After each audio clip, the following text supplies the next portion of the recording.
नमस्कार दोस्तों, मेरा नाम है सूरज और सीएससी लेक्चर्स बाय सूरज में आपका स्वागत है। आज हम इसमें अपनी सीपीयू शेड्यूलिंग की दूसरी एल्गोरिथम का एक एग्जांपल देखेंगे। जो शॉर्टेज ऑफ फर्स्ट जो सीपीयू शेड्यूलिंग की सेकंड एल्गोरिथम है, फर्स्ट एल्गोरिथम है फर्स्ट कम फर्स्ट सर्व। ठीक है, तो इसका एक हम एग्जांपल देखेंगे। इसमें हम एक केस देखेंगे कि if the burst time of the process are same. ठीक है, अगर प्रोसेस का बर्स्ट टाइम सेम हो, जैसे दिखला देता हूँ मैं आपको। If the burst time of process are same, जैसे P1 का एंड P6 का, इसका और इसका, दोनों का बर्स्ट टाइम सेम है, एग्जीक्यूशन टाइम दोनों का सेम है। ठीक है, देन कौन सा प्रोसेस लेंगे हम? Then schedule the process which has lowest arrival time. तो वो वाला प्रोसेस लेंगे जिसका अराइवल टाइम लोएस्ट है। तो 5 और 6, इन दोनों में से कौन सा लोएस्ट है? किसका अराइवल टाइम लोएस्ट है? ऑब्वियस 6 का लोएस्ट है। तो हम प्रोसेस नंबर 6 पहले लेंगे, फिर 1 लेंगे। ठीक है, शॉर्टेज ऑफ फर्स्ट का आपको पता था क्या होता है, इसका क्राइटेरिया क्या होता है? बर्स्ट टाइम होता है। ठीक है, मैं लिख देता हूँ यहाँ पे किसके किसके बेस पे सीपीयू शेड्यूल सीपीयू में एग्जीक्यूट करते हैं हम इसको, बर्स्ट टाइम के केस, बर्स्ट टाइम पे। ठीक है, बर्स्ट टाइम देख के करते हैं, ये बर्स्ट टाइम देख के करेंगे हम सीपीयू में शेड्यूल। ठीक है, और नॉन प्रीएम्प्टिव और प्रीएम्प्टिव मोड होता है, लेकिन ये अभी हमारा नॉन प्रीएम्प्टिव है। ठीक है, लिख देता हूँ मैं, नॉन प्रीएम्प्टिव है। ठीक है, इससे अगली वीडियो में हम प्रीएम्प्टिव देखेंगे। तो पहले हम ये करते हैं, इसका एक गैंट चार्ट बनाते हैं। अगर इसका हम गैंट चार्ट बनाएंगे तो ये कुछ ऐसा बनेगा।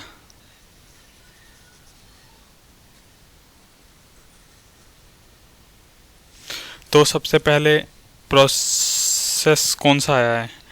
प्रोसेस नंबर 4 आया है, 1 पे आया है, 0 पे मतलब कोई प्रोसेस नहीं आया। तो 0 से 1 तक मेरा सीपीयू क्या रहेगा? आइडल रहेगा।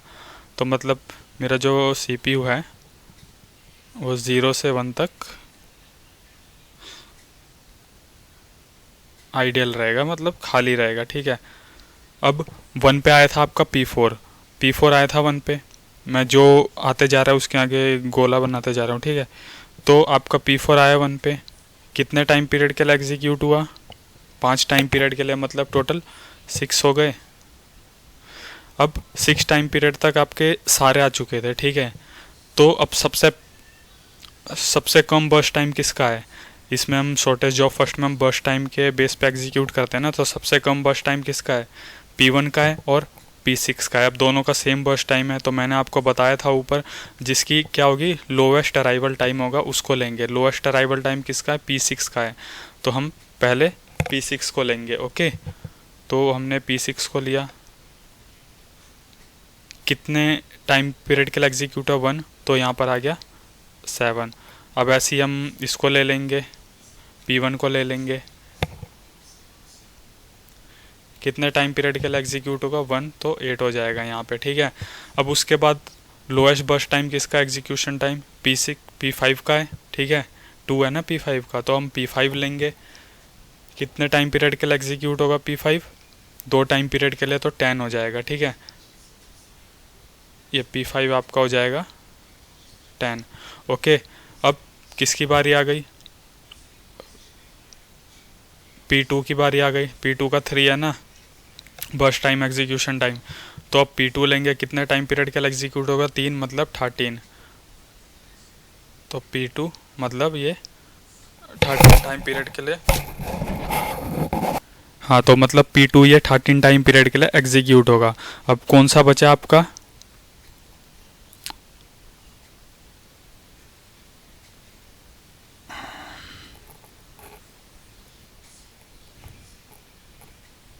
अब बचा आपका P3। सॉरी, मैंने ये मेरे को इसमें कंफ्यूज हो गया था ये P4 में। ठीक है, तो पहले ही एग्जीक्यूट कर दिया था मैंने। अब बचा आपका लास्ट में P3। तो P3 यहाँ पे कितने टाइम पीरियड के लिए एग्जीक्यूट होगा? 6 टाइम पीरियड के लिए। तो ये कितना हो गया टोटल? 19 हो गया। ठीक है, इसीलिए मैं ये लगा रहा था, आगे सर्कल बना रहा था, ताकि ध्यान रखूँ कौन सा प्रोसेस एग्जीक्यूट हो चुका है, कौन सा नहीं हो चुका। कई बार कंफ्यूज भी हो जाते हैं इसमें, इसीलिए आगे एक कोई मार्क लगाना ज़रूरी होता है। ठीक है, तो ये आपका फाइनल गैंट चार्ट बनाए, पहले P4 एग्जीक्यूट हुआ, फिर P6, फिर P1, फिर P5, फिर P2, फिर P3। तो अगर कंप्लीशन टाइम की बात करें हम यहाँ से, ठीक है, अगर कंप्लीशन टाइम लें अगर सबका, तो क्या आएगा कंप्लीशन टाइम? सबसे पहले P1 के कंप्लीशन टाइम की बात करेंगे।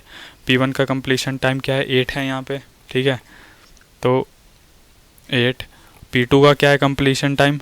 13। P3 का क्या है ऐसी? 19, ठीक है। P4 का क्या है? 6। P5 का क्या है? 10 एंड P6 का क्या है? लास्ट 7। तो यहाँ तक किसी को कोई दिक्कत?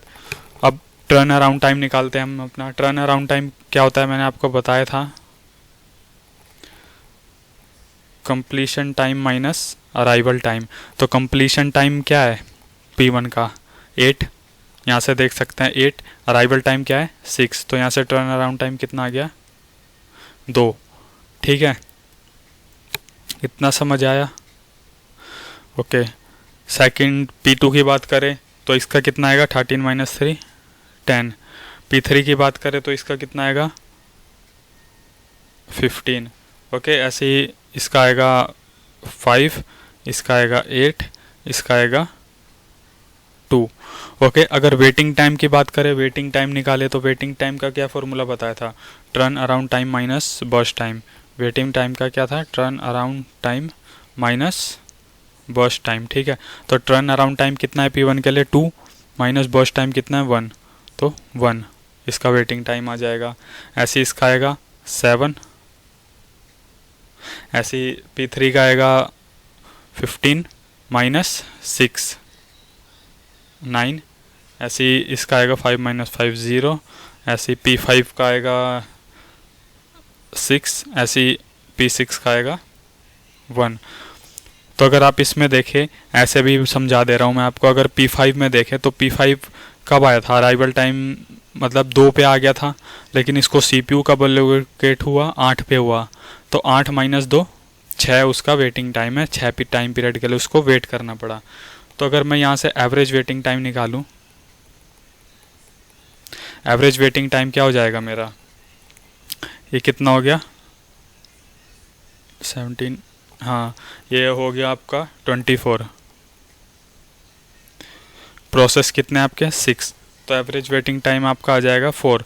अगर मैं एवरेज टर्न अराउंड टाइम की बात करूँ यहाँ से, एवरेज टर्न अराउंड टाइम वो कितना आएगा आपका?